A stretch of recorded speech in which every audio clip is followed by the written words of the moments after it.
20h30, bonsoir. Ouverture officielle ce dimanche à Addis Abeba des travaux du 30e sommet de l'Union africaine et les acquis de la présidence du professeur Alpha Condé à la tête de l'institution panafricaine ont été salués par l'ensemble des membres présents.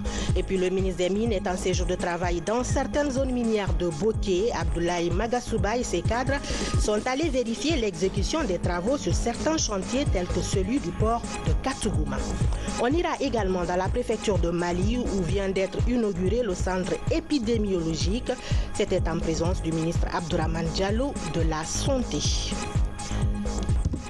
Voilà, c'est tout pour les titres. Bonsoir à tous. Bienvenue dans cette grande édition. Les acquis de la présidence guinéenne à la tête de l'Union africaine, salués à Addis Abeba par l'ensemble des membres de l'Union africaine. C'était cet après-midi même lors de l'ouverture officielle des travaux du 30e sommet ordinaire des chefs d'État et de gouvernement de l'Union africaine. Ce sommet de 2 jours tentera de solidifier l'engagement politique déjà entamé sous la présidence du professeur Alpha Condé pour une Afrique non corrompue, citoyenne et surtout démocratiquement gouvernée telle que envisagée par l'agenda 2063. Sanassi Keita. Après un an à la tête de l'Union africaine, le président de la République de Guinée passe le témoin à Paul Kagame, président de la République du Rwanda. Professeur Alpha Condé quitte ainsi la tête de cette organisation panafricaine avec des réformes soutenues et irréversibles qui font aujourd'hui de l'Afrique un continent écouté et respecté. Fortes sont les attentes qui entourent ce sommet ordinaire de janvier, qui est aussi l'occasion du passage des témoins d'un président en exercice à un autre. Aussi voudrais-je rendre un hommage mérité au président Alpha Condé, qui a dirigé avec détermination et conviction notre union au cours de l'année 2017. Monsieur le Président, votre engagement panafricain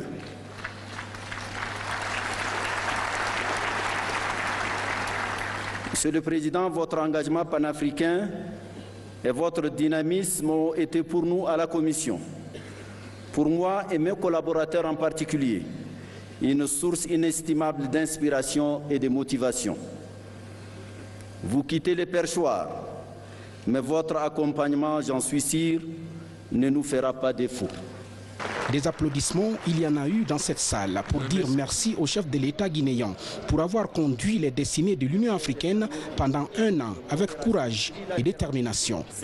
Excellence M. Mahmoud Abbas, président de l'Autorité nationale de Palestine et président du comité exécutif de l'Organisation de libération de la Palestine, M. Antonio Guterres, secrétaire général de l'Organisation des Nations Unies, M.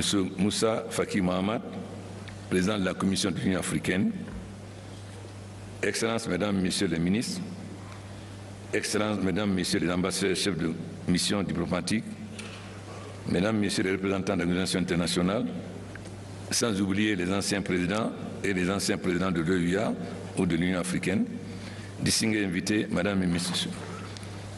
Je me dois d'abord de remercier notre frère Ali Mariam Dessalé, président de l'Éthiopie, pour l'accueil chaleureux qui a tous réservé à l'ensemble des délégations africaines. Et je dois me réjouir ici particulièrement de la présence massive des chefs d'État africains à ce sommet. Ce qui montre qu'ils ont entendu l'appel que pour qu'on prenne notre organisation au sérieux, il faut que nous-mêmes, les premiers, nous le prenions au sérieux. Au nom de l'Union, je présente mes condoléances et compassions au président Roch Kaboré du Burkina, Ibrahima Boubacar Keïta du Mali, à la suite des attaques subies par des terroristes. Aussi notre soutien au président Obiang, qui a été victime dernièrement d'une tentative de déstabilisation par des mercenaires. Me voici arrivé au terme du mandat de président de notre organisation que vous avez bien voulu me confier. Permettez-moi de vous remercier pour la confiance, le soutien et la coopération reçus tous au long de l'année 2017. En votre nom, je me suis constamment efforcé d'établir une nouvelle dynamique afin de nous permettre de passer du discours à l'action, des promesses aux résultats concrets et tangibles. J'ai pu ainsi prendre en compte l'impératif qui s'impose à nous de rester unis et solidaires, de parler d'une même voix, tout en agissant de concert, première prise en compte de nos préoccupations. Cela nous a beaucoup réussi, puisque nous avons pu faire élire notre frère d'Éthiopie comme responsable de l'Organisation mondiale de la santé. Nous avons pu, au sommet de l'Union africaine et de l'Union européenne, faire passer nos préoccupations, ce qui n'était pas donné d'avance, puisque nous avons pu faire adopter l'investissement dans la jeunesse, non pas de migration, même si nous avons parlé de migration. Et surtout, nous avons été très fiers de la façon dont ce sommet a été organisé. Aussi, je me suis permis de dire que ce sommet à Abidjan était mieux organisé que le dernier sommet à Bruxelles. Ça veut dire que l'Afrique désormais est capable et qu'il n'a plus besoin de complexes face aux autres. Je remercie tous les chefs d'État et de gouvernement qui ont œuvré à la réalisation de notre programme de travail durant l'année écoulée. Les champions sur les différents thèmes prioritaires, les membres du Conseil exécutif et du comité représentant permanent, ainsi que la commission de notre Union africaine. Je félicite particulièrement les champions. Ce n'était pas évident, mais tous les chefs d'État qui ont été chargés d'un dossier ont montré leur engagement et ont permis que l'Afrique puisse parler d'une seule voix sur ces différents dossiers. Je les remercie et j'espère que ceux qui auront le rôle de champion feront comme eux. Mes remerciements vont également au peuple et au gouvernement de la République fédérale et démocratique d'Éthiopie pour la disponibilité et l'hospitalité dont nous avons toujours bénéficié et qui ne manque jamais à l'appel pour notre organisation. Je remercie aussi nos partenaires pour leur soutien à nos initiatives planétaires, en particulier tous ceux qui ne ménagent pas leurs efforts pour nous appuyer dans notre processus de réforme, notamment notre frère et ami, le secrétaire général des Nations Unies. L'année qui s'achève a été marquée par de nombreux défis. La mise en œuvre de la réforme de notre Union, qui se déroule dans un contexte international difficile, montre notre détermination et affiche la nouvelle Afrique. Mesdames, Messieurs, distingués invités, au cours de l'année 2017, j'ai participé en votre nom à plusieurs forats où il fallait clamer et défendre nos idéaux et priorités. J'ai constaté l'importance grandissante de notre place et de notre rôle sur la scène internationale. Avec une population qui rapproche celle des deux colosses démographiques que sont l'Inde, la Chine et l'Inde, et un marché de 3,4 trillions de $, personne ne peut désormais nous ignorer. Que ce soit au sein du G20, du G7, ou alors d'éditions globales sur le commerce, le climat ou la paix et la sécurité dans le monde, il nécessite de répéter nos désirs de transformation structurelle et de respect de notre souveraineté. Je n'ai jamais hésité à dire que la plupart des problèmes auxquels sont confrontés nos pays et l'Afrique sont dus à des interventions étrangères. Ces interventions, c'est nous qui subissons les conséquences. Donc, il est extrêmement important aujourd'hui que l'Afrique prenne son destin en main, que les programmes africains soient réglés par les Africains, même si nous devons avoir la coopération des pays frères et amis, mais c'est d'abord notre responsabilité et c'est nous qui devons faire face à ces problèmes. Nous sommes conscients que nous avons effectué un parcours certes appréciable, mais qui n'est qu'une petite étape de notre longue et complexe marche vers le développement pour faire profiter nos populations des bénéfices des immenses ressources dont notre continent regorge et pour juguler la margination et les vulnérabilités dont nous sommes parfois victimes. Je me réjouis en particulier du fait que notre engagement sur le thème choisi pour 2017 du dividende démocratique et l'investissement dans la jeunesse ait pu montrer que notre stratégie collective se tourne vers l'avenir. Nous savons que cette jeunesse africaine impatiente et ambitieuse, nous avons l'obligation de créer pour elle l'espace pour son plein épanouissement. Les appels lancés depuis cette tribune ont été suivis dans au moins 27 pays, y compris le mien, et plus de 40 pays ont pris des mesures importantes pour définir leur profil démographique. Cela contribuera, j'en suis convaincu, à identifier les domaines propices aux investissements clés dans nos pays. L'aggravation du phénomène d'immigration et l'éclatement au grand jour du trafic odieux et inhumain de l'esclavage, conséquence première de la pression démographique, nous préoccupent fortement et requièrent de notre part des actions fortes, concrètes et ciblées. Mais là aussi, nous ne devons pas nos responsabilités. Bien sûr, nous critiquons nos partenaires dans leurs responsabilités dans le retard de l'Afrique. Mais nous devons reconnaître aussi que si nous avons joué notre rôle, si en tant que chef d'État, nous avons pu trouver de l'emploi à nos jeunes, comme a dit le président ghanéen dernièrement, nos jeunes n'auraient pas émigré. Donc, nous ne sommes plus un syndicat de chefs d'État qui se protègent les uns des autres. Nous sommes devenus maintenant des chefs d'État responsables qui ne reculent pas de reconnaître leurs faiblesses et qui sont décidés à les surmonter. C'est bien d'accuser les autres, mais regardons-nous d'abord nos propres responsabilités.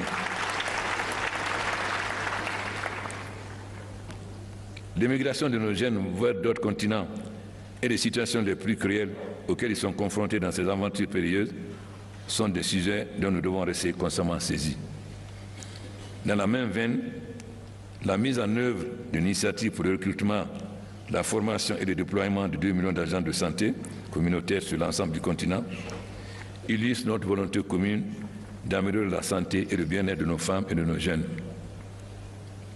Il s'agit désormais de maintenir ce talent tout en restant conscient que c'est dans l'unité et la mutualisation de nos moyens et de nos efforts que l'Afrique pourra tirer pleinement profit du développement démocratique et réaliser la transformation structurelle indispensable à son émergence. Chers collègues distingués invités, notre engagement à mettre effectivement en place notre zone de libre-échange continentale doit être maintenu et consolidé. Ce matin, j'ai dit que l'Afrique est le seul continent qui est en mesure d'avoir une zone de libre-échange couvrant l'ensemble des pays africains. Aucun continent n'est arrivé à ce succès. Nous félicitons donc notre frère Issoufou du Niger qui a brillamment mené cette tâche. Il s'agit là d'une question cruciale pour promouvoir l'intégration, mais au-delà de la dimension politique et idéologique, il s'agit d'une excellente initiative pour nous tous. Toutes les projections confirment que notre marché augmentera d'une manière significative et que notre industrialisation accélérée sera enfin sur les rails. L'année 2017 devait finaliser les négociations. Nos techniciens et agents ont tenu parole. Les chefs d'État et de gouvernement doivent à leur tour assouvir ces désirs exprimés maintes fois. C'est finalement à portée de main, à portée de votre signature. Une autre étape décisive que notre organisation doit franchir concerne la décision relative au nouveau mécanisme de financement de notre Union. Il est indispensable de poursuivre sa mise en œuvre car il s'agit du moyen le plus sûr pour nous de résorber le déficit budgétaire chronique de notre organisation. Nous sommes très heureux de constater que l'ensemble des chefs d'État adhèrent à la nécessité de réformer notre organisation, adhèrent à la nécessité de doter notre organisation d'une autonomie financière, car nous ne pouvons pas vouloir parler d'une seule voix et défendre les problèmes africains si nous dépendons du financement extérieur. Nous sommes certains qu'en dialoguant et en poursuivant les contacts, nous allons lever les petits obstacles qui sont plus dus au malentendu et à une mauvaise compréhension. À ce jour, plus d'une vingtaine d'États ont commencé à appliquer cette mesure, ce qui constitue un motif de satisfaction et d'espoir.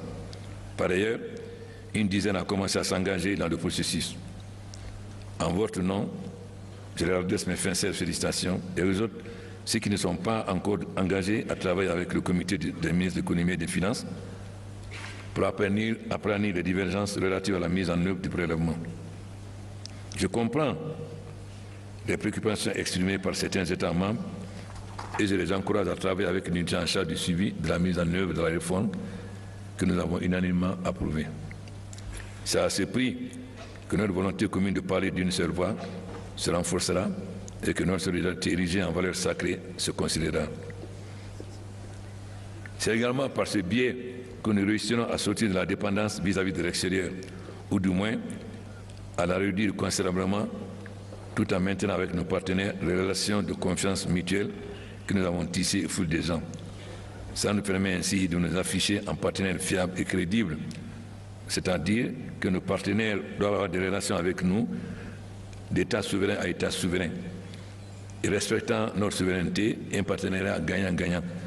Nous ne voulons plus avoir affaire à des gens qui nous donnent les leçons et qui doivent nous dire comment nous devons gouverner, quand eux-mêmes ils ont des problèmes de gouvernance sur eux aujourd'hui, quand nous voyons à quel point les sondages sont démentis par les résultats des élections. Donc ceux qui ne savent même pas aujourd'hui ce que pense leur peuple ne peuvent pas nous donner les leçons de ce que nous devons faire avec le peuple. Chers collègues distingués invités, notre continent continue d'être le théâtre de plusieurs tensions et crises, et cela malgré les efforts que nous déployons pour les endiguer. Le déficit de gouvernance, notamment en matière de lutte contre la corruption et de restitution des revenus, continue d'alimenter des tensions qui fragilisent et ruinent les efforts du développement. Là aussi, nous avons pris conscience que le thème de ce sommet, c'est la lutte contre la corruption, dont le président Buhari, qui a démontré sa volonté et son engagement pour lutter contre la corruption dans ce pays, nous sommes certains qu'il portera haut cette lutte contre la corruption.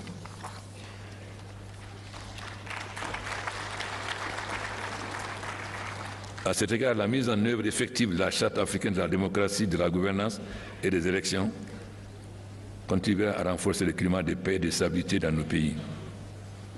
Il est de même de notre initiative de faire taire les armes en Afrique d'ici 2020, qui doit être une priorité absolue et faire l'objet d'un suivi de tous les instants.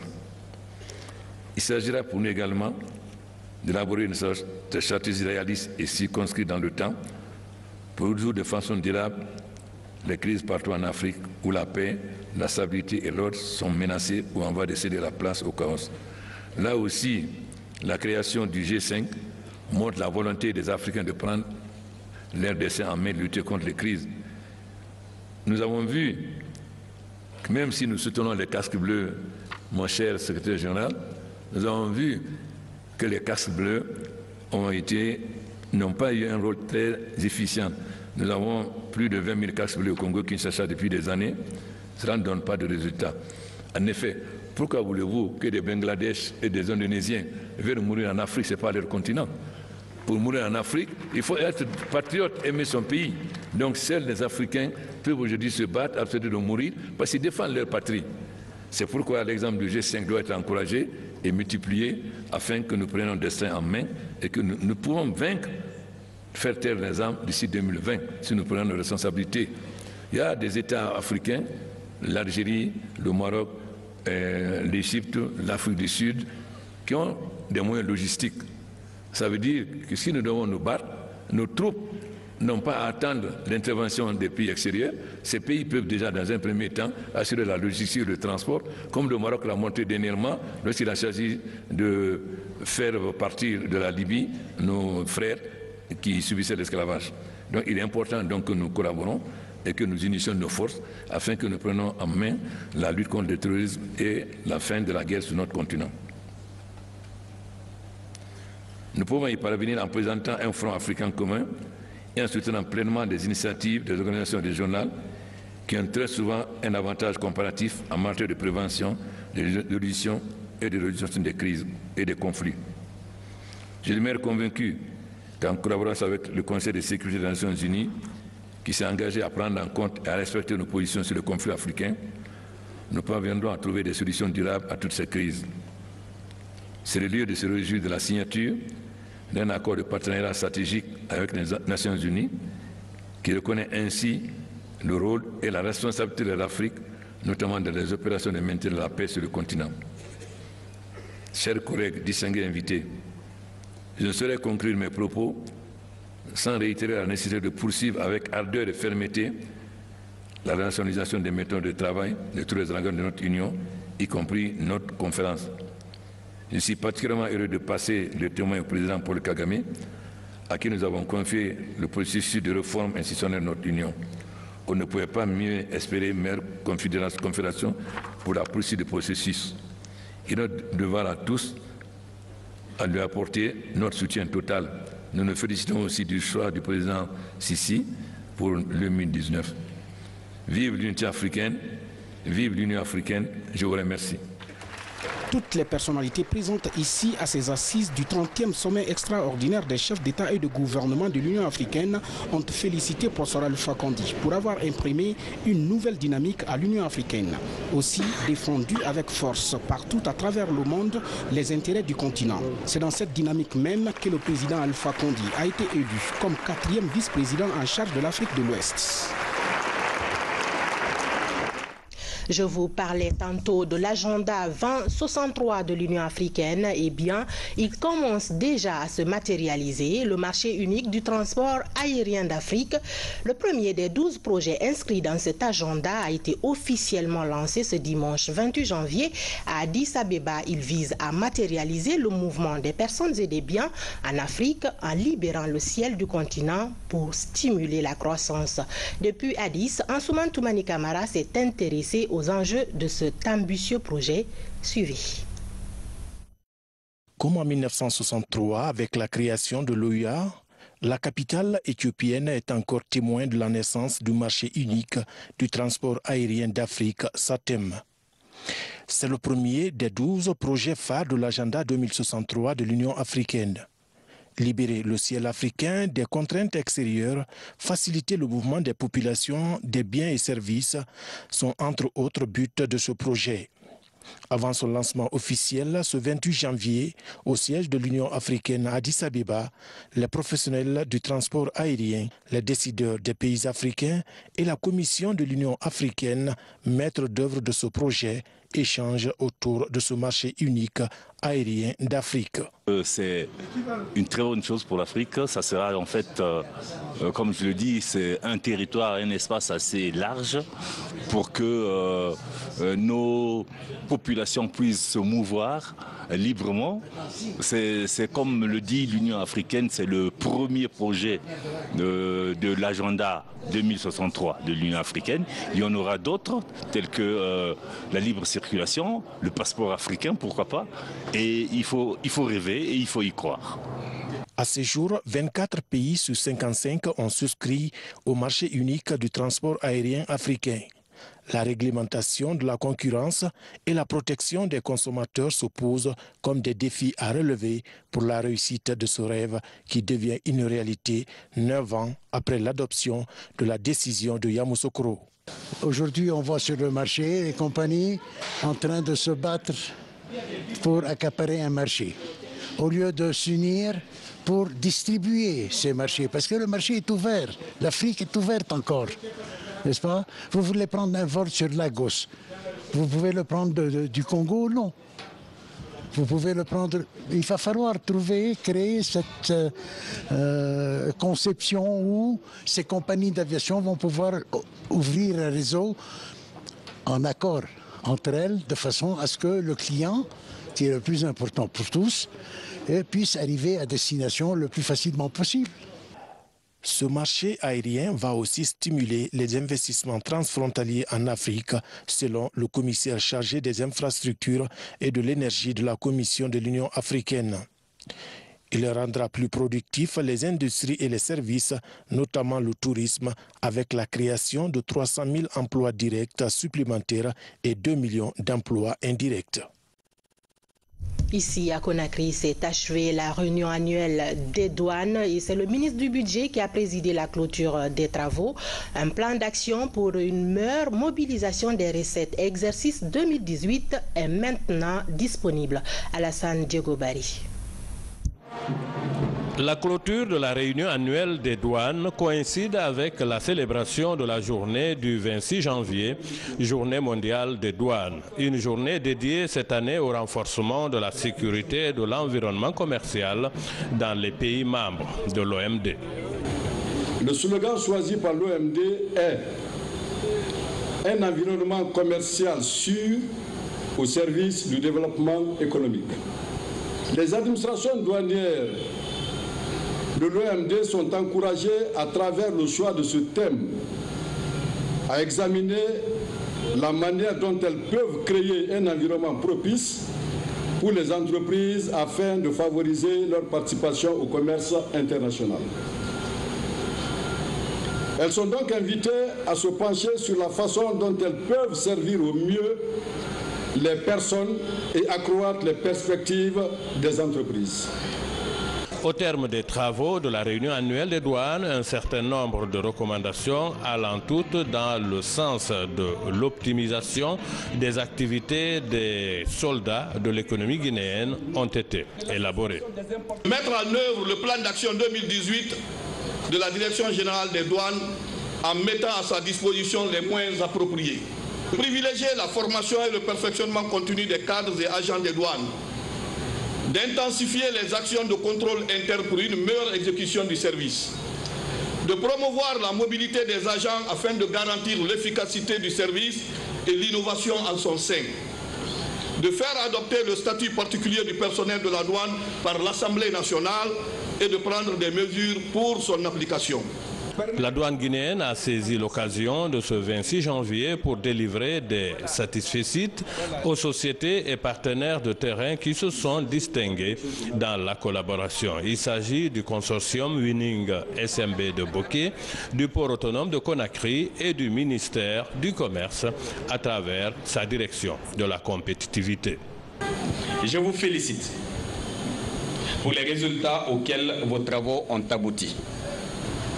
Pour ma part, je vous rassure, mesdames et messieurs, de tout mon soutien et toute ma disponibilité pour vous accompagner dans le processus irréversible de réforme et de modernisation de notre administration douanière. Je vous invite tous, tant individuellement que collectivement, à œuvrer dans l'intérêt supérieur de la nation par la réalisation des tâches assignées à la Direction générale des douanes pour l'exercice 2018. Promouvoir un environnement commercial sûr au service du développement, tel est l'appel lancé aux États membres de l'OMD à l'occasion de cette journée. Aussi, le département du budget a sollicité une rencontre annuelle avec le secteur privé en vue d'une meilleure prise en compte de leurs préoccupations. Le ministre des Mines et de la Géologie est quant à lui en tournée dans certaines zones minières de Bokeh. Abdoulaye Magasouba et sa suite sont tout d'abord allés sur le chantier devant abriter l'usine de fabrication des explosifs de dynamitage des mines avant de se rendre sur les installations de la SMB pour vérifier l'exécution des travaux au port de Katogouma. Reportage Valérie Talimanet, Mohamed Lamine Kaba. Je suis très content de la réaction de la ministre. Morlaye Kamara est l'un des 400 jeunes Guinéens employés par la société Oxena Bokeh, une société chinoise à dimension internationale qui s'investit dans la construction d'une usine de fabrication d'explosifs à usage civil pour le dynamitage des mines. Le coût de réalisation de cette infrastructure s'élève à 500 millions de dollars avec une capacité de production annuelle estimée entre 6 et 10 tonnes. La quantité produite va desservir les autres pays de la sous-région en explosifs de dynamitage. Après un temps d'écoute accordé aux travailleurs, la mission ministérielle s'est rendue sur les installations de la SMB. Là, au port de Katogouma, les réalisations émerveillent les visiteurs. Ma satisfaction par rapport aux investissements qui se trouvent sur les lieux, je n'ai jamais pensé que Katogouma aurait eu un port comme ça parce que je connaissais le coin. Mais travailler et avoir un port aussi important que ce port-là qui transporte des milliers de tonnes de bauxite, je crois que c'est un atout pour le pays, c'est un atout pour Bokeh et ça va vraiment nous aider à développer notre pays. Nous avons vraiment été impressionnés par l'investissement qui est en cours ici, parce qu'à la date d'aujourd'hui, ils sont à plus d'$1 milliard d'investissement ici. Et l'ensemble des sociétés du consortium emploient plus de 5000 Guinéens. Et je pense que c'est une excellente chose pour le pays et cela est en droite ligne de toute la politique en cours dans le secteur minier depuis 2011 et tous les efforts fournis par les gouvernements successifs du président Alpha Condé. Après l'obtention de son permis d'exploitation le 18 juin 2015, la SMB travaille dans le respect du contenu local. Une cinquantaine de forages sont construits dans 49 localités représentant les zones d'action. Aujourd'hui, outre les 118 hectares reboisés sur le plateau de Kaboué à travers une ONG locale, la société compte accroître son exportation. Le but visé est d'atteindre 40 millions de tonnes en 2018. Maintenant, on est en train d'exporter la bauxite vers tous les pays dans le monde. Et donc ça crée la revenu en dollars pour la Guinée. Environ 5000 personnes travaillent dans le consortium UMS SMB, dont les fils du terroir. Afin de rappeler la nécessité d'une bonne cohabitation entre la société et la population, le ministre a longuement entretenu les habitants de Katouguma. Principal sujet, soutenir les sociétés de la place afin de bénéficier des retombées issues des redevances minières. On reste dans la zone, plus précisément à Kamsar, où la question de l'insalubrité devient préoccupante. Pour y faire face, la CBG s'engage auprès de la commune en offrant des poubelles. L'action s'inscrit dans le cadre du programme d'appui aux communautés de l'entreprise, un programme qui prend également en compte des travaux de désenclavement et de construction des postes de santé en milieu périurbain. Tchernos Mandialou. Avec le développement des activités minières dans la zone de Kamsar, la sous-préfecture est soumise à une pression démographique importante. Elle est aujourd'hui peuplée de plus d'1,5 million de personnes, selon les responsables de la commune urbaine, qui font face à un problème sans précédent dans la gestion des ordures. Les 300 poubelles offertes par la compagnie des bauxites de Guinée à la collectivité vont permettre de renforcer le dispositif de collecte pour mieux combattre l'insalubrité dans la ville. Le développement communautaire, la préoccupation communautaire n'est pas un vain mot à la CBG. La signification que cette remise a, c'est pour dire que nous travaillons main dans la main avec la communauté. Nous sommes ensemble en espérant que ces poubelles-là vont aider à maintenir la salubrité dans la commune de Kamsar, la salubrité qui est nécessaire pour la santé de la population de Kamsar. Un soutien qui va s'accompagner d'un autre visant à créer une très petite entreprise spécialisée dans l'assainissement. Tout un programme est mis en œuvre pour changer l'image de Kamsar et renforcer l'esprit de bonne entente entre l'entreprise et les habitants. Dans les quartiers, les travaux de désenclavement permettent d'ouvrir de nouvelles voies de circulation, 7,5 km de route pour aussi désengorger la principale rue et faciliter l'exécution des projets de développement locaux comme l'assainissement. Ce problème de désenclavement, ça va faciliter même l'assainissement de la ville. Parce que quand on pose les ordures par-ci, par-là, il n'y a pas l'accès pour les prendre, ça pose problème. Mais avec l'ouverture de ces routes, ça va nous faciliter la collecte des ordures et le transport des mêmes ordures par le dépôt central. Si dans le centre-ville, les combats pour l'assainissement et le développement sont menés simultanément, dans les périphéries, l'amélioration du cadre de vie est marquée entre autres par la construction de structures sanitaires. À 8 km de Kamsar Centre, les populations de Kawakodi vont bientôt recevoir ce poste de santé, un don de la CBG pour soutenir la santé maternelle et infantile, une infrastructure dont la remise des clés est très attendue par les habitants du village et ceux environnants. Nous remercions la CBG. Nous sommes très heureux de voir construire chez nous un poste de santé. Cela va éviter d'envoyer les personnes malades et les femmes enceintes à Kamsar. Ces déplacements sont en effet pénibles pour ces dernières. Cette année, l'enveloppe dédiée aux investissements communautaires de la CBG est passée de 600 000 à 2 500 000 $, une augmentation de plus de 400% pour davantage répondre aux besoins sociaux des communautés impactées par les activités de l'entreprise. Et puis, le centre de traitement épidémiologique de la préfecture de Mali est désormais opérationnel. La cérémonie d'inauguration a été présidée par le ministre de la Santé, Dr Abdourahmane Diallo, en compagnie des autorités régionales. Reportage Sori de Kera, Mohamed Mpati Kamara. C'est le nouveau CTP, Centre de traitement des maladies épidémiques de la préfecture de Mali. Réalisé grâce à l'appui financier de la Banque mondiale, le plan de l'infrastructure obéit aux normes de construction indiquées dans la prévention et la prise en charge des épidémies. Ce sont des centres qui sont très fonctionnels, qui ont ce qu'on appelle unidirectionnel, c'est-à-dire vous rentrez par un endroit, vous faites un circuit dans un seul sens jusqu'à la sortie. Donc en plus des unités d'hospitalisation et de prise en charge, il y a quand même une unité de laboratoire, il y a le bloc administratif, il y a la morgue qui aussi a été humanisée, qui permet vraiment aux accompagnants donc, de voir encore de façon donc bien humanisée.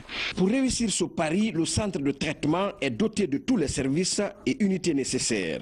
C'est un centre déjà qui a une capacité de 15 lits d'hospitalisation. Donc les personnels sont là, il y a 2 médecins de prise en charge, et il y a le lavandier, ensuite il y a un gardien et un hygiéniste. Équipé par les partenaires traditionnels du secteur de la santé comme l'ambassade du Japon, la réalisation du CTP de Mali servira également en temps normal à renforcer les capacités d'intervention de l'hôpital préfectoral. Un hôpital considéré par les autorités sanitaires comme l'un des plus performants du pays. Ce centre va servir comme un service de l'hôpital. Donc en temps de paix, ça va fonctionner comme un service de l'hôpital et on ne souhaite pas, dès qu'il y a une épidémie, tout de suite ça devient le centre de traitement épidémiologique. À l'instar de la préfecture de Mali, chacun des 38 districts sanitaires du pays dispose d'un CTP. La démarche permet au système de santé guinéen de riposter promptement aux épidémies ainsi qu'à toute autre situation d'urgence sanitaire. En prélude aux élections locales, les ministres de l'Industrie, des Transports et de la Ville sont en tournée de sensibilisation à l'intérieur du pays. Boubacar Bari Oyegui-Lavogui et Ibrahima Kourouma portent les messages de paix et de quiétude sociale du chef de l'État aux populations pour un scrutin apaisé. Vous l'avez compris, il s'agit du résumé de l'actualité nationale signé Abdul Karim Kamara.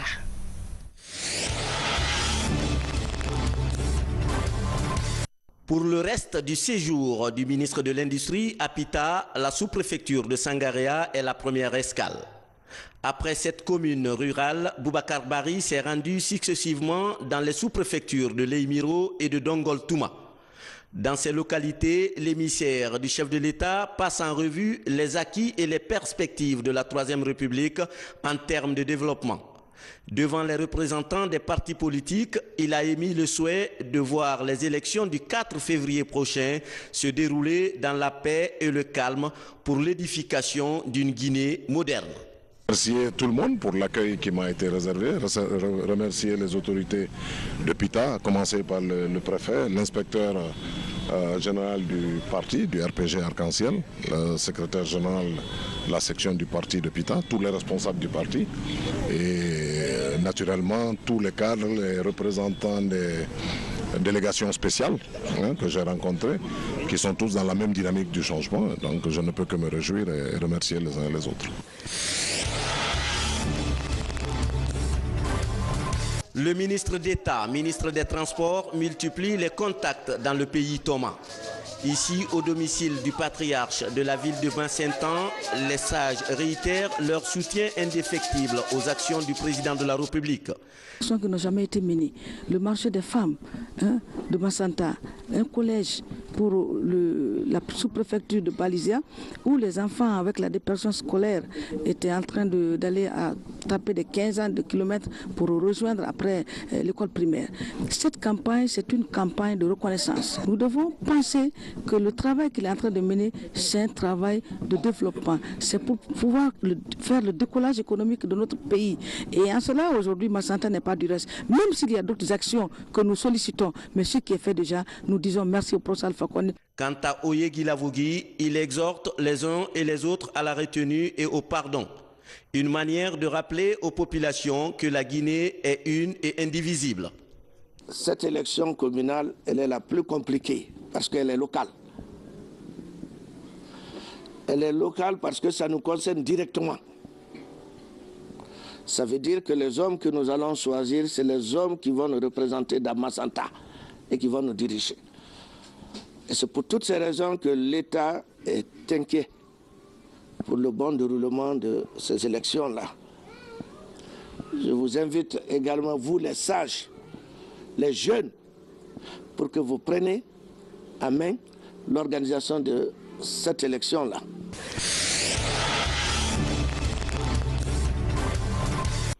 Le ministre de la Ville et de l'Aménagement du Territoire poursuit sa tournée de sensibilisation dans la préfecture de Lola.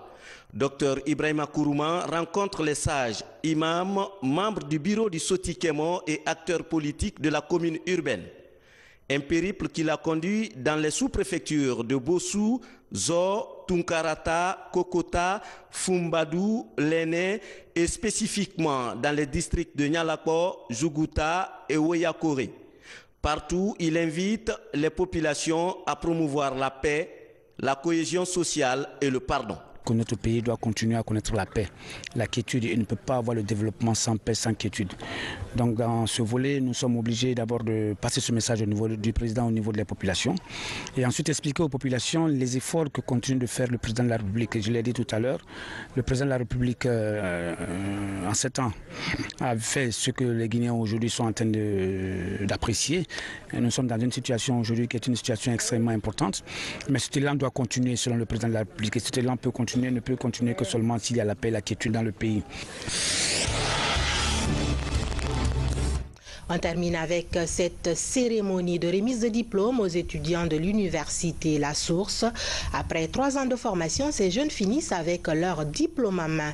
Et cette promotion-ci porte le nom de Adja Mariama Silla, la ministre de l'Action sociale. Une opportunité saisie par les responsables pour encourager les étudiants à élargir leurs connaissances en annonçant la création des cours de master dès l'année prochaine. Compte rendu Diamo Kabar. Après un cycle universitaire couronné de succès, les étudiants de la 13e promotion de l'université La Source entrent en possession de leur diplôme. Ils sont plus de 400 étudiants à réussir cette épreuve dans les filières de l'administration des affaires, MIAGE, banque et assurance, génie informatique, droit, relations internationales, sociologie et télécom. Nous nous sommes serrés les coudes. Nous sommes restés solidaires. Nous pouvons être fiers de ce diplôme et de notre formation qui nous donne les atouts importants pour notre vie professionnelle. Chers diplômés, aujourd'hui est votre jour. Ce diplôme est un accomplissement, une réussite. Et je vous félicite pour cette étape qui marque le début de votre carrière professionnelle. Avec un effectif de plus de 2000 étudiants, cette institution d'enseignement supérieur privé compte qualifier davantage l'enseignement dispensé. Bientôt, les étudiants pourront suivre les cours de master à coût abordable. L'ambition est de former des cadres supérieurs et compétitifs. Nous avons déjà préparé le master pour les étudiants qui veulent y s'inscrire. Pour nos étudiants qui sont internes formés, on a proposé une réduction du tarif à hauteur de 50%. Les étudiants externes qui viennent paieront normalement le tarif. J'exprime une fierté parce que j'ai toujours apporté mon appui à ces universités, sachant bien le rôle qu'elles ont à jouer en appui par rapport aux universités publiques dans la formation de la jeunesse guinéenne. Cette promotion porte le nom de la ministre de l'Action sociale, Mariama Silla. Parmi ces étudiants en fin de cycle, certains doivent soutenir leur thème de mémoire. L'université La Source s'est fait remarquer dans l'enseignement supérieur en Guinée par la qualité de ses offres de formation. Voilà, c'est la fin de ce journal. Merci de l'avoir suivi. Je vous souhaite un très bon début de semaine. Au revoir.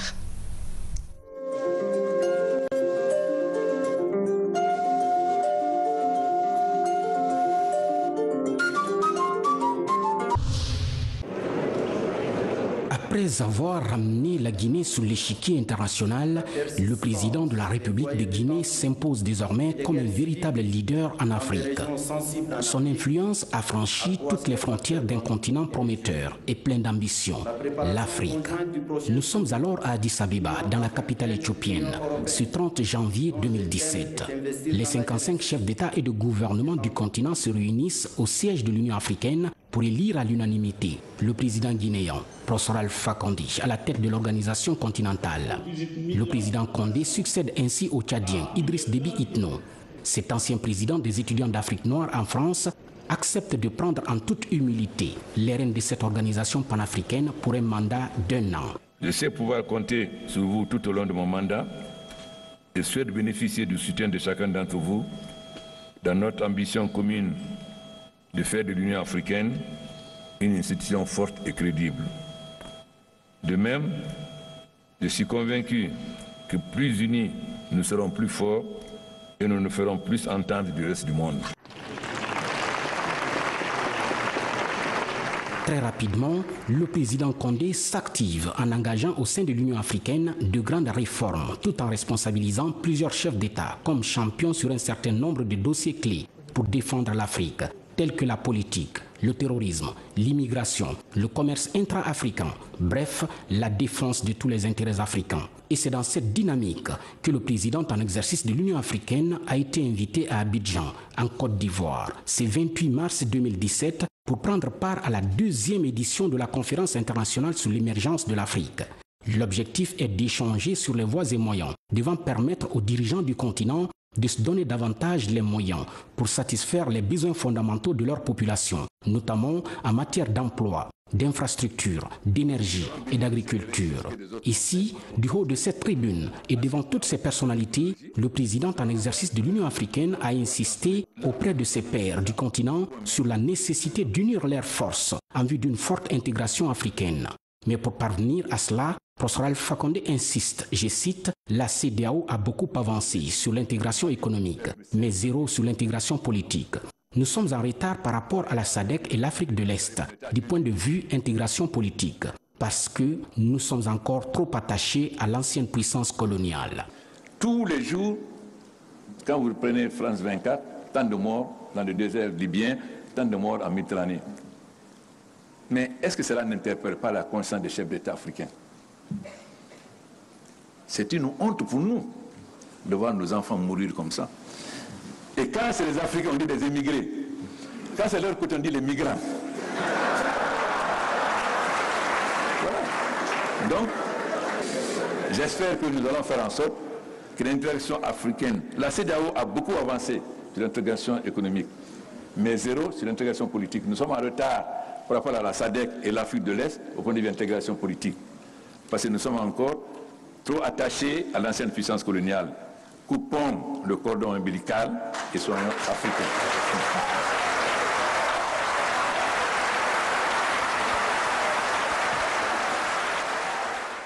Des applaudissements, oui, il y en a eu dans cette salle pour ces propos osés et combien de fois salutaires du président en exercice de l'Union africaine. Coupons le cordon ombilical. Ces messages forts du président Alpha Condé dépassent les frontières africaines et se transportent dans tous les 4 coins du monde. Mais l'objectif de ces cris de cœur est de dire à la communauté internationale, d'ailleurs à tous les partenaires au développement de l'Afrique, que le continent est désormais mûr et prêt à prendre son destin en main, en coopérant avec tout le monde dans le respect mutuel. Respect que le président en exercice de l'Union africaine tient absolument pour que l'Afrique soit désormais un continent écouté et respecté. Et au cours des assises de la 11e édition des Journées européennes de développement tenues à Bruxelles dans la capitale belge, ce mardi 6 juin 2017, le président de l'Union africaine a aussi été précis sur l'avenir de l'Afrique devant ses partenaires de personnalités européennes. Nous devons réussir à écrire ensemble les pages futures de nos relations dans un respect des règles d'équité et de souveraineté respectives, souligne le président Professeur Alpha Condé. His Excellency Alpha Condé. Je peux vous assurer que nous sommes prêts à assumer nos responsabilités. L'Afrique et l'Europe ont une histoire commune dont nous devons tirer l'enseignement afin de ne plus commettre les erreurs du passé. L'Afrique doit décider pour elle-même et fixer ses objectifs communs. Elle doit s'exprimer d'une seule voix sur les grands enjeux du monde.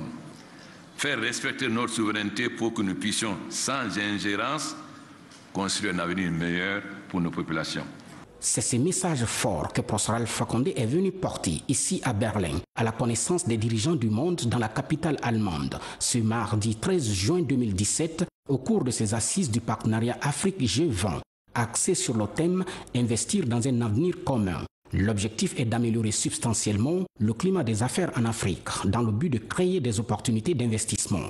Pour le président en exercice de l'Union africaine, la réalisation de différentes initiatives pour le développement de l'Afrique nécessite des cadres financiers permettant d'accroître des investissements dans les infrastructures durables et la création d'emplois. Le défi d'infrastructure en Afrique est à la fois un défi et une opportunité. Même si le défi présente pour le moment des inconvénients, il devrait être aussi considéré comme une opportunité d'investissement.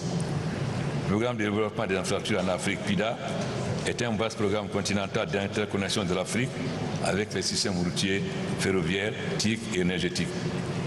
Le coût total du dit programme d'investissement est estimé à 360 millions de dollars américains jusqu'en 2040 pour des projets régionaux prioritaires. Le 28 juin 2017, à N'Djamena, dans la capitale tchadienne, le président en exercice de l'Union africaine place le continent au centre de ses préoccupations. Nous voulons dialoguer avec tous nos partenaires au développement, mais sans ingérence dans les différents problèmes internes de nos États, insiste Professeur Alpha Condé devant ces centaines de jeunes Africains venus prendre part au Forum panafricain de la jeunesse, avec pour thème tirer pleinement profit du dividende démographique en investissant dans la jeunesse. Ici, du haut de cette tribune, le président en exercice de l'Union africaine a mis un accent particulier sur le retard de l'Afrique. Aujourd'hui, nous vivons une autre forme d'esclavage, l'immigration. L'immigration vide l'Afrique de ses forces vives. C'est les jeunes qui vont. Donc, c'est une nouvelle forme d'esclavage que nous devons combattre. Comment? Deux choses. Lutter contre la pauvreté, mais aussi contre l'injustice. Car le terrorisme et l'immigration ont pour cause la pauvreté. Parce que si les jeunes trouvent du travail, pourquoi ils iront chercher le paradis en Occident s'ils peuvent vivre chez eux? C'est pourquoi notre bataille aujourd'hui est de faire en sorte que l'Afrique soit au rendez-vous de la 4e révolution industrielle. La maîtrise des nouvelles technologies par la jeunesse africaine montre que nous sommes capables d'être au rendez-vous de cette 4e révolution industrielle. Donc, nous devons donner les moyens à la jeunesse africaine en transformant nous-mêmes nos matières premières sur place. Au lieu d'être des vendeurs de matières premières et de consommateurs de produits finis, nous devons renverser. Tous les problèmes que l'Afrique connaît sont dus à des interventions étrangères. Nous avons décidé désormais que les problèmes africains soient réglés par les Africains et qu'il n'y ait plus d'ingérence. Nous avons montré que quand l'Afrique parle d'une seule voix, on est écouté. C'est pourquoi nous avons lancé des champions, pour que l'Afrique parle d'une seule voix. C'est-à-dire que sur chaque problème, il y a un chef d'État qui est chargé, après que l'Union africaine ait pris position, de parler sur le nom de l'Afrique et il n'y a plus de cacophonie. Et deuxièmement, nous ne voulons pas qu'on pense qu'on peut nous acheter en nous divisant pour qu'on prenne des positions. Et quand l'Afrique est unie, on gagne. La preuve, nous avons gagné à Genève, à l'OMS. Notre candidat a été élu aujourd'hui comme secrétaire général. Voilà la nouvelle Afrique que nous voulons désormais, qui est capable de donner à la jeunesse un avenir radieux. Donc, la première essentielle, c'est nous. Mais on doit se dire aussi la vérité. La pauvreté, c'est dû à l'exploitation qu'on a imposée à l'Afrique. C'est pourquoi nous devons être maîtres de notre destin. Mais nous, chefs d'État aussi, on doit se regarder en face et se dire la vérité. Nous ne devons plus être un syndicat de chefs d'État.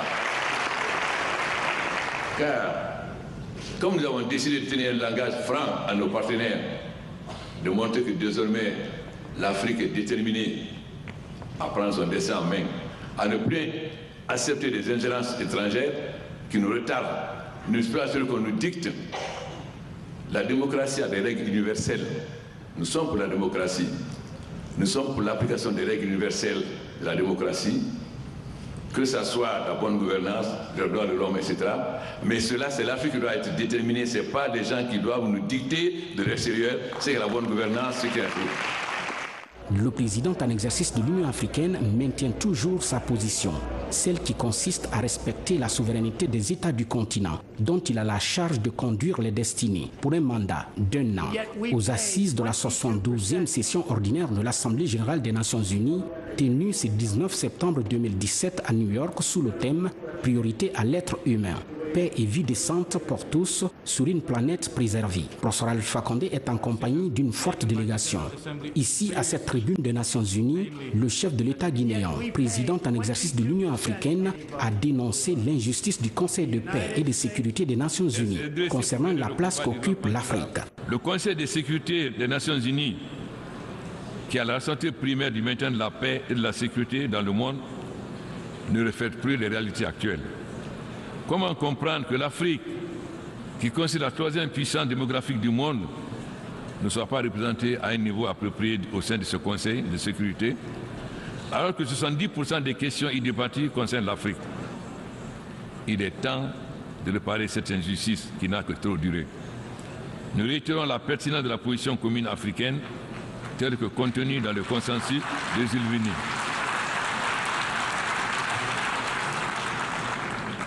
Nous exigeons l'élargissement du Conseil de sécurité dans les 2 catégories de membres, dont 2 sièges permanents et un total de 5 sièges non permanents pour l'Afrique, choisis par l'Union africaine. Aussi, à défaut de l'abolition du veto, les nouveaux membres permanents du Conseil de sécurité devront avoir les mêmes prérogatives et privilèges que les membres actuels. Toutes les questions liées au développement socio-économique et politique du continent ont été évoquées ici par le président en exercice de l'Union africaine.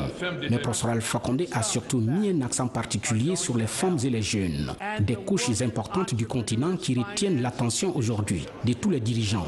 À Bonn, en Allemagne, au cours de la 23e conférence des partis sur le climat ce 15 novembre 2017, le président en exercice de l'Union africaine rassure. L'Afrique est le moins périlleux et qui subit le plus des conséquences du changement climatique. Qui dit changement climatique, dit pauvreté, dit immigration, dit terrorisme. C'est pourquoi il est extrêmement important pour nous que les pays riches se soient engagés à financer 100 milliards de dollars d'ici 2020 par an, respectent leurs engagements. Pour le moment, je ne crois pas que nous ayons reçu un seul dollar de ces 100 milliards promis. Toujours actif et combatif pour la cause du continent, le président en exercice de l'Union africaine se rend à Abidjan ce 29 novembre 2017 pour diriger les travaux du 5e sommet Union africaine-Union européenne, premier du genre sur le continent africain avec pour thème « Investir dans la jeunesse pour un avenir durable ». À l'entente de son propos, le président Alpha Condé a dénoncé vigoureusement les événements qui sont survenus ces derniers temps en Libye concernant le trafic d'êtres humains. Le président en exercice de l'Union africaine a exprimé sa colère sur ces sujets et a promis de faire en sorte que toute la lumière soit faite pour situer les responsabilités, afin que les auteurs de ces actes malheureux soient punis conséquemment. Concernant donc l'avenir des jeunes, le président professeur Alpha Condé martèle. Nous avons écouté les jeunes, car on ne peut pas faire le bonheur de quelqu'un à son insu. C'est à partir des préoccupations de la jeunesse que nous devons nous organiser afin de donner satisfaction. Nous avons donc pris note des cris de cœur des représentants de la jeunesse africaine et européenne et avons la responsabilité de les garantir un avenir meilleur. Face aux événements tragiques sur le total libyen, nous avons pris des décisions fermes pour l'évacuation immédiate des réfugiés, la mise en place d'une commission dirigée par la Commission des droits de l'homme de l'Union africaine, secondée et aidée par l'Union européenne, la poursuite des trafiquants d'êtres humains, et nous considérons ce trafic comme un crime contre l'humanité. Et ensuite, les différents pays doivent mettre en place des forces spéciales, chercher spécialement de lutter contre les trafiquants d'êtres humains. Enfin, nous devons tous nous organiser pour saisir les comptes de ces trafiquants, en Afrique, en Europe, mais aussi au Moyen-Orient. Sous la présidence du professeur Alpha Condé, panafricaniste convaincu, l'Union africaine aura connu une profonde mutation. Oui, sans nul doute, un profond changement qui a porté haut et fort aujourd'hui les véritables revendications africaines sur les dossiers clés du monde, à l'image de la récente élection du directeur général de l'OMS, où les dirigeants du continent ont parlé d'une même voix. Avec sa diplomatie, son combat sans cesse, le président Alpha Condé est également parvenu à faire revenir le Maroc au sein de sa propre famille africaine, qu'elle avait quittée depuis plusieurs années. L'objectif pour professeur Alpha Condé est de redonner force à l'Union africaine pour agir ensemble sur ses propres dossiers. À cela s'ajoute bien évidemment la question du financement de l'organisation panafricaine. Ces dirigeants ont compris la nécessité de financer leur propre organisation dans l'optique, bien entendu, d'être indépendants et pouvoir décider eux-mêmes de la prise en main effective de leurs propres problèmes. Car le constat était amer. L'Union européenne finançait la moitié du budget de fonctionnement de l'Union africaine, ce qui donnait du coup la latitude à cette organisation européenne de décider du sort des problèmes africains. Aujourd'hui donc, le président Prosper Alpha Condé a réussi sans nul doute à imprimer une nouvelle dynamique à l'Union africaine. Dynamique qui restera dans les annales de l'histoire des relations entre l'Afrique et ses partenaires au développement, surtout en ce qui concerne le respect de la souveraineté des États africains. Bref, de l'Afrique pour un partenariat égal à égal, sans influence. C'est une illustration parfaite d'un long combat pour la cause de la Guinée et de l'Afrique dans son entièreté que cet ancien président de la FEANF, Fédération des étudiants d'Afrique noire en France, panafricaniste convaincu, met en application. Et aujourd'hui, il sera difficile pour les autres dirigeants africains qui prendront la relève de l'Union africaine de reculer face à ces changements profonds, salués partout en Afrique et dans le monde. On appelle ça aussi tout simplement Africa is back.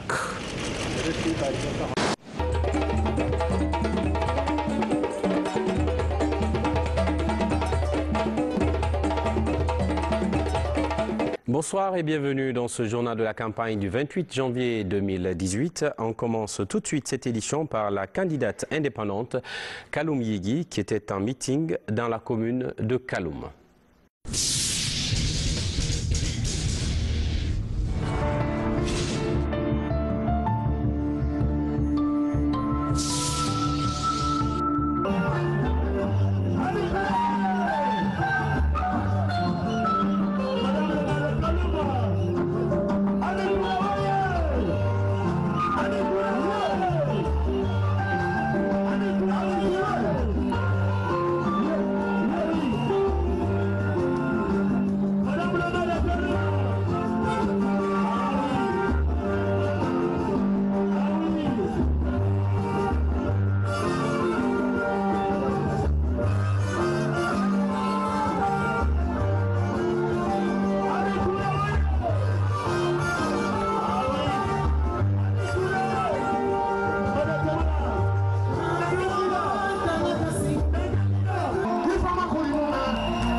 Jeunesse de Kaloum, par ma voix, réaffirme son soutien à la liste de candidature indépendante Kaloum Djigui de Madame Aminata Touré.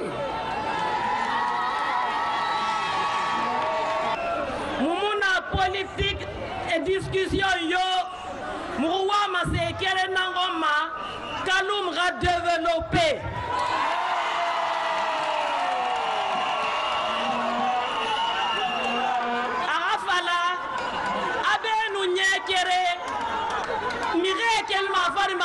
Capital matona angili a capital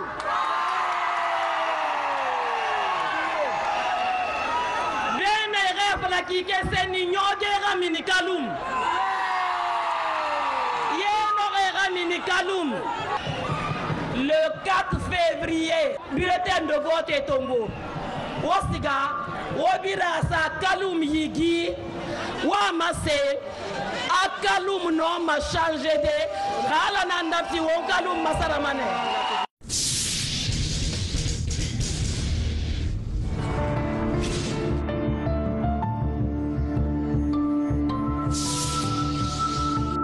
De Kaloum, on part à présent dans la commune de Matoto avec le Parti de l'Unité et du Progrès, PUP. Vive le PUP!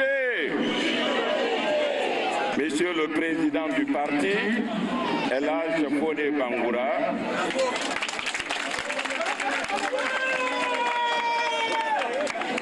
militante et militants du PUP.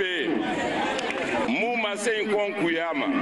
Parce que Miguel Nabe, Kafi Djeseke, Noma Ora Toude Moussema, Parti de l'unité et du progrès, Aka devise Singé Moussera, la paix, la paix, la paix. Donc, Namousse Falak, Lagni, Guineba, Kameba, Foninke, Ongalang, Lagni, Kerempet Namakwarngoma, Foule Femuna, Kisi Femuna, Manike Femuna, Soso Femuna, la Guineka, Onwa Manananko. Élection Naran Folok, PUP Gerefamuna. Ka gouvernement mun naga na bag matoto be mutan fama na gouvernement na yire fasakili gouvernement jimura bag matoto be kata karaba geremara ka gouvernement akolo matoto fana jila Guinée nankui obligatoirement gouvernement na walira bamane. On n'a rien contre le pouvoir, rien contre le professeur Alpha Condé. Mais à quoi les mouvements naga noma matoto malide matoto kaika natongo dimedi fe mwiki kuntigi Guinée naga inabe kawo parti bete to naga noma gi kuntigi nyondo itade amuna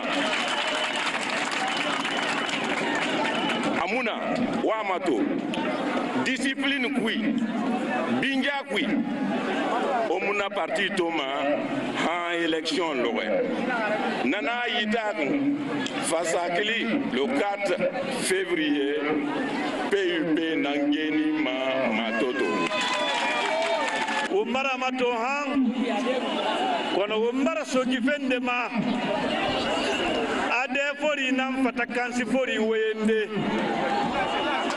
wontanan dari fe umma womma totolu den naga wonna kolon womma ali den naga wonna fan kolon a wonna tongoma menne won siga fe den naga won siga menni matoto tan PUP nangara wonna ma semmane mi rebe aken ken fate numbarte nagambar te nonan betera nagam tamfa so te mamini manete ko agbe mara ha downa te agamane matoto commune PUP nangara won wali.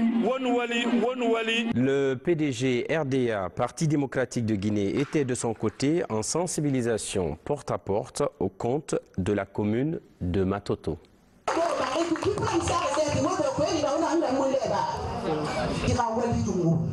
Qui est payé à la fin du mois en Syrie. Et dans la Syrie, pour les gars, un Syrie égale $1. Un Syrie égale 1 franc français. Quand il va le Sodoma, et c'est une remède gagnante. Il va me l'envoyer par une Alabama, il n'a rien dit, ma école, il s'est voir ma sœur, ma école. Il faut donner à votre guerre du lien qui nous dit. Elle m'a pris dans 4 ans, il faut aller dans le mar, ça veut dire qu'il est mar. Donc, on va dire ça. Pour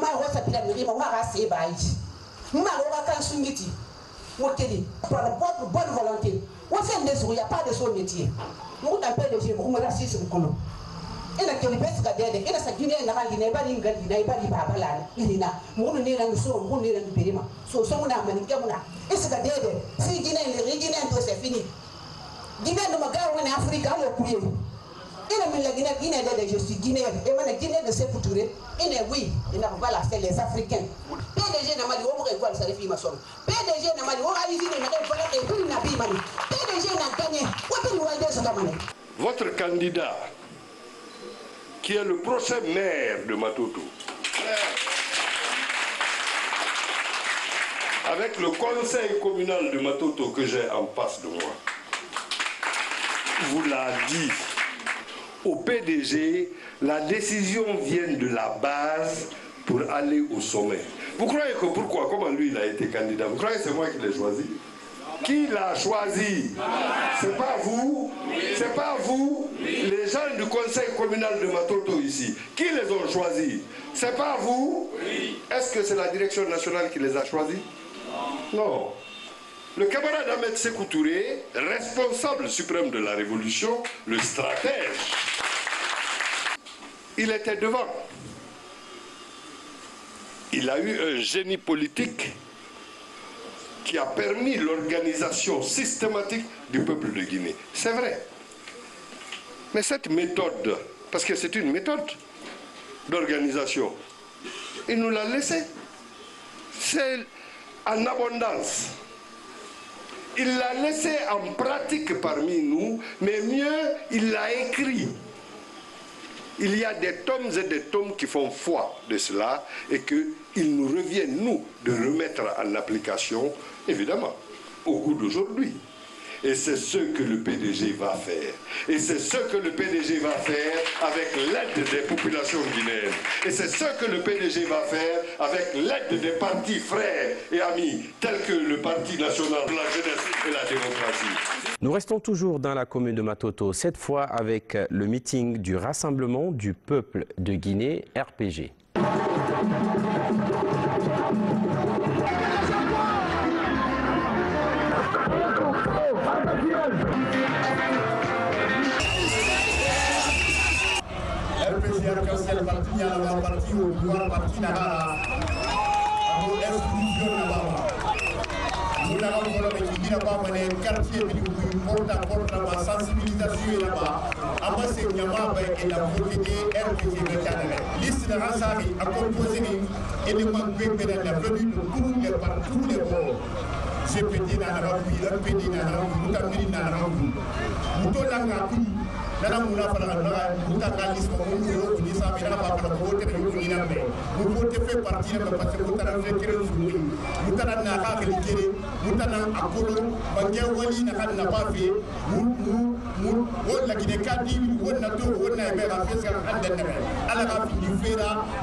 À favor qui a raison. C'est pourquoi le docteur Ibrahima Castro Fofana de sécurité, Paul Moussa Diawara de MPD, docteur Salou Bella de Havia et l'UNR, donc la compagnie, c'est pour ça qu'il a raison. C'est pourquoi nous sommes venus vers lui, c'est pourquoi on l'a ceinturé pour donner la victoire au RPG Arc-en-Ciel à Matoto le 4 février 2020.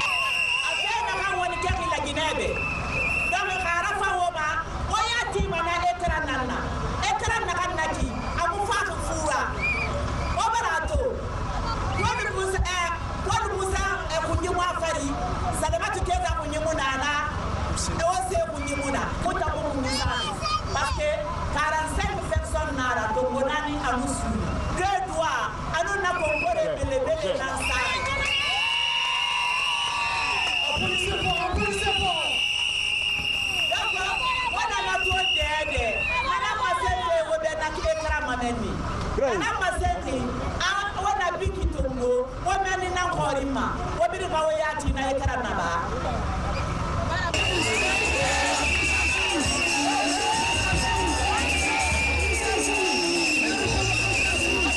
Bessia est l'un des plus grands quartiers de la commune de Matoto. Nous sommes convaincus, le RPG Arc-en-Ciel a toujours remporté à Bessia. Nous sommes convaincus que le 4 février 2018, le soir, le RPG sortira gagnant de Bessia. Nous n'avons pas d'un seul doute. Mobilisez-vous. Nous vous invitons à aller chez les chefs des quartiers, auprès des chefs des quartiers, retirer vos cartes d'électeurs pour voter pour le RPG Arc-en-Ciel. Avec le Parti pour la paix et le développement, je vous invite à suivre leur déclaration au compte de la commune de Ratoma. Gapati a tiajuma PPD, Gamasagi a tiajuma Boubacar Diallo. Zala ga leni. Projet toaga la kolvai ada commune gijo. ADP a de suwa kuna tata lazno la kol zalaima, tata lazno la kol zalaima. Tala urazuba. In wabutna Gamasagi foi la su la koli agito su niti brage titala la koli zalaima gati lolusu geti mata uraba. Wataulana ba umenieke zitala zuma kuna tina ogima. Donc Gamasagi in walanda la naja o lo voter be place ni moide la politique souveraine wal journal lycée équipé o va lambaye baoli symphonia place ya moide la politique sou ni titimani ga la politique dominante la keru kan ti da talo ti boy be donc wa bo na PPD be la kolia gi va tout sou na ke unité ti tala la ko disala mangana ti taura ba parti PPD bunige ya de kana ma Boubacar Diallo da parti que je l'oni hen pepe de ka ke kama katuba ko na yol pokuma kele holo ko zuke o ya ka ba ko mogo ya ba ayi abu kama go ko bi ratuma ma pamane ya ba kuinga de kama sécurité ku ka pe bona he ngunya bonge gapeke ayi abula nyelo abgeo da volcano na iguma ya de ka de ministère de l'administration du territoire elle ya de kama sécurité que PPD ki yani vote que nyere a il n'y a pas que volona nyere ki kakario pa voter ka voter PPD ma ka voter PPD ma ka commune ratoma que gwa hama gwa gu yelo geo gwa makba gwa hama gwa gu yelo geo gwa ka kobi abula ga muhiga akat ni nyere ajere yo a volona na nyere ke vote ki kakario ke ka lo komunju ya mane ka vote ki zego ku ka na ujuke ya ba Boubacar Diallo elle ka bike ki ka ziaba ke na ma ka getni ka voter PPD ma parti PPD onko parti Bantal et Bout aray be wadana yen sécurité kander commune Rato Mado si on vote ani Aladji Boubacar Noussi Diallo et collaboration avec le ministre de l'Intérieur de collaborer dans FOP be wadana yen police de proximité à la sécurité no de les de Rato Mandi modjano aray son vote ani Aladji Boubacar Diallo ko ɓiɓɓe mon ɓen votan ɗon ko ɓuttu votan ɗon ko faamu votan ɗon haray manifestation ji ɗi ŋacce woni ka commune ratoma ɗo par ce que Aladji Boubacar Noussi Diallo e parti maɓɓe ɓantal fi ɓuttu on no wondi e sukaɓe ratoma ɓen e fayɓe ratoma ɓen fof haray meɗen toyol le 4 février yon vote en parti e PPD de Boubacar Diallo eno ɗo Aladji Boubacar Diallo PPD parti fi ɓantal e ɓuttu on oɗo sifo toon so sifi ɗo haray on votaniɓe. On poursuit ce journal de la campagne avec cette fois cette déclaration à Matoto de l'UPR, Union pour le progrès et le renouveau, que je vous invite à suivre. La promesse que je tiens aujourd'hui, c'est de vous organiser. 38 quartiers dans la commune de Matoto. Mon combat sera de mettre une société civile dans chaque quartier de Matoto. Et une société civile responsable, une société civile dotée de tous les pouvoirs de contrôle et de gestion. Ce n'est qu'à ce prix qu'on pourra transformer Matoto. Ceux qui disent que quand ils viendront, ils transformeront toutes les routes de Matoto à des autoroutes, les marchés à des gratte-ciel, ce n'est pas la première fois que nous ayons ce rendez-vous avec l'histoire. C'est à vous de faire le compte et voir ce qui s'est passé réellement. Je dis bien la vérité. Matoto ne peut pas se développer sans vous, les Matotokas. Pourquoi les gens s'obstinent à venir gérer votre maison et faire de vous locataires dans votre propre maison? Pourquoi vous ne pouvez pas prendre Matoto et gérer comme vous voulez et tirer tous les bénéfices? Mes sœurs, frères et sœurs de Matoto, il est temps. Vous ouvrez les yeux à prendre ce qui est à vous. Après le 4 février, je vous dis, il n'y aura plus rien à faire. Soyez rassurés, la seule voie, celle de la vérité, c'est Mori Diakité. Mori Diakité, c'est dans les urnes. Allez prendre votre héritage dans les urnes. Si c'est lourd, traînez. Comme on dit en bon malinké, Alpha Kelly, Nalmasatala, Alia Kurunkurun, O Baba Kenara, Ka Omunoma Node, Wabubu, Onagalumega Fayaraba au place. Okeli Makteke. O bese tongo ala araya lankinare wa ayala naki mi beta muno ma kelde afa o banki mako o tanan no ma amakode alo ala araba kinare mo beretisi wulila kana labo mafidalnye ali radisa mafidana kan ka kenya menka mana kanyama bo aldala mufari ngafa nyoge mako ali kanno mamara bama mufari ngafa kiraya lang ali kanno mamara bama mufari ngafa hospitalia ilang ali kanno mamara bama mufari nga ekolti ali kanno mamara bama otana arabama wa kobiri na soma wa keskui wa amato kanoma kirana makode wa tongo osta kirama ko alo araba kinare wa kobiri wa tongo osga ekolti kanoma ekolti de ekolti alo arafa o makinare matoto ki o ban o tondi logo otana minima o bele bombo megebe logo otana minima o fade boro megebe abar nyon anye vote mo jagite malma vota e akanyama ni alma mo jagite la long ali wade ma fele so andi tan mo jagite wado monodo aw mo jagite pour ni. L'UFDG, Union des forces démocratiques de Guinée, était en carnaval dans la commune de Ratouma. Suivez.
Koloma Guinée, Koloma Kame Won Wali.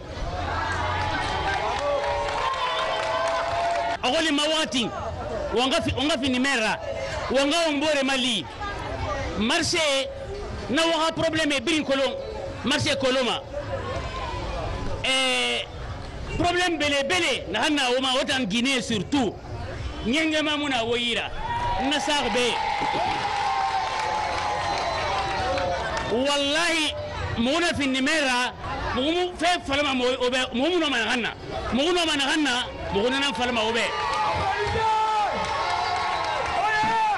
mumu yengena timane obe fe muate ayon wodo tunemu wali madana gae soge motor madana gae mumu na mane laidi mubarna laidi tongobe wonga dambe wonna promesse gbegbe tongo kono afolo manana ma apa donc wonna falama.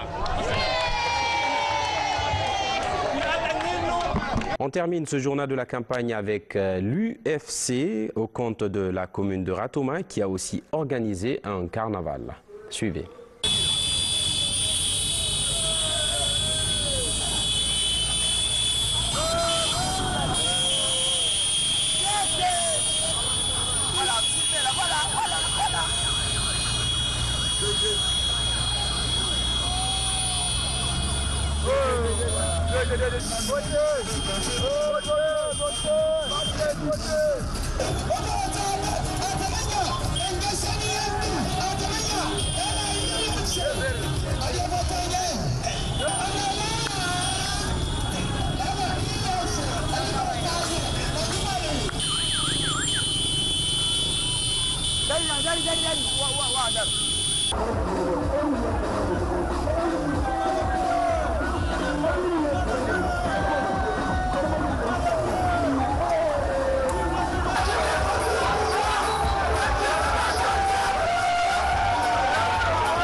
la jeunesse.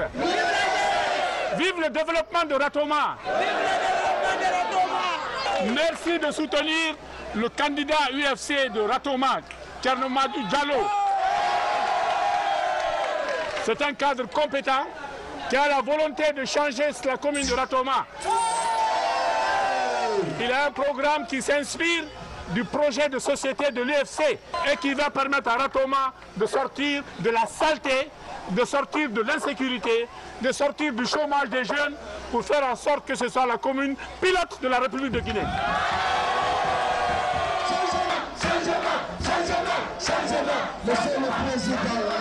Nous sommes fatigués du chômage, nous sommes fatigués de l'insalubrité partout, nous sommes fatigués du grand banditisme, nous sommes fatigués de l'injustice, nous sommes fatigués de la corruption. Nous voulons que ça change. Et c'est la jeunesse qui peut changer ce pays. C'est pour ça que nous vous soutenons. Et nous vous soutiendrons jusqu'au bout pour que la commune de Ratoma soit détenue par des personnes qui sont conscientes du combat qu'il faut mener pour sortir le pays, notre pays, la République de Guinée, de cette situation. Mais là, on fait un diarama boui. Importance communale Guinée. C'est intérêt du Mabeni qu'on a défendu valablement. Donc on diarama boui, continuer la manifestation du monde der Boutou, der Nedi, et n'y a de botons. Il n'y a pas de cortège. Il y a de votes. Il y a des cartes mondiales électorales. Liste dirigée par Thierno Madou Diallo de l'UFC. Merci beaucoup. Voilà, mesdames et messieurs, ainsi prend fin ce journal de la campagne au compte des élections communales. À très vite.